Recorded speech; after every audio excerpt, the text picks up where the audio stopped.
Sundernagar MLSM college में हुए JOA paper leak मामले में कांग्रेस के प्रदेश प्रवक्ता व पूर्व विधायक सोहनलाल ठाकुर ने भाजपा सरकार को घेरा।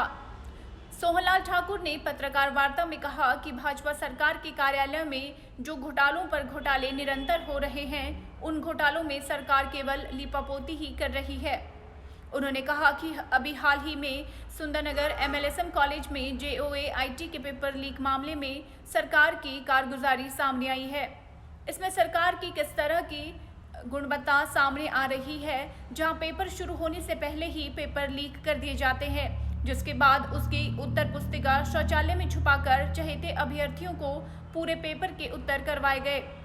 उन्होंने प्रदेश सरकार को घेरते हुए कहा कि सरकार केवल मात्र बेरोजगारों की आंखों में धूल झोंक रही है और सरकार अपने संरक्षण में करवा रही भर्तियों में केवल अपने चहेते को इस तरह धांधली कर परीक्षा पास करवा रहे हैं।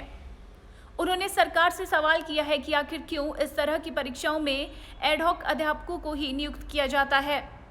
इस पेपर लीक मामले में बाद हाल ही में अन्य अभ्यर्थियों के लिए हुई परीक्षाएं भी संदेह के घेरे में आ गई है। इस मौके पर उनके साथ युवा कांग्रेस अध्यक्ष हितेश शर्मा, बीडीसी सदस्य राजकुमार शर्मा मौजूद थे। वर्तमान भाजपा प्रदेश सरकार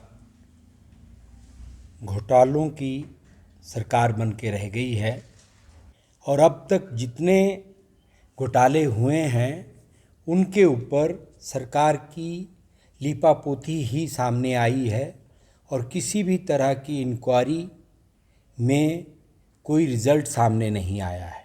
एग्ज़ाम्स प्रदेश में हो रहे हैं और उनकी किस स्तर की उसमें गुणवत्ता है वो सामने आ रहा है कि एग्ज़ाम होने से पहले पेपर लीक होता है और आंसर की बाथरूम में लगाई जाती है, जहाँ से जो अभ्यर्थी हैं वो वहाँ जाते हैं और वो कॉपी करते हैं। सुंदरनगर के साथ साथ ऐसा ही वाक़या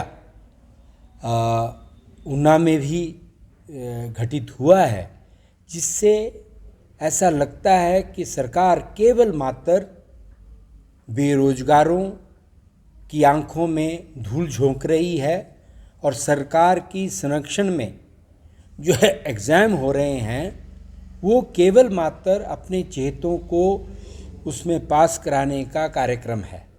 जितने भी एग्ज़ाम हुए हैं उनसे ये आप पा सकते हैं कि ज़्यादातर एडहॉक टीचरों को इसमें लगाया जा रहा है। वो बात साफ है कि एडहॉक टीचर से रेगुलर का झांसा देकर आप उनसे कोई भी गलत काम करा लें। कि अब तक जितने भी एग्ज़ाम हुए हैं वो सारे संदेह की दृष्टि में संदेह के घेरे में आ रहे हैं और मैं तो चाहता हूं कि जो ये घटना हुई है इसका कितनी गहरी जड़ें हैं, कब से ये कार्यक्रम चल रहा था, इसकी सरकार इंक्वायरी करे। लेकिन मैं चाहता हूं कि उसके ऊपर एक विस्तृत, एक डिटेल्ड इंक्वायरी की जानी चाहिए।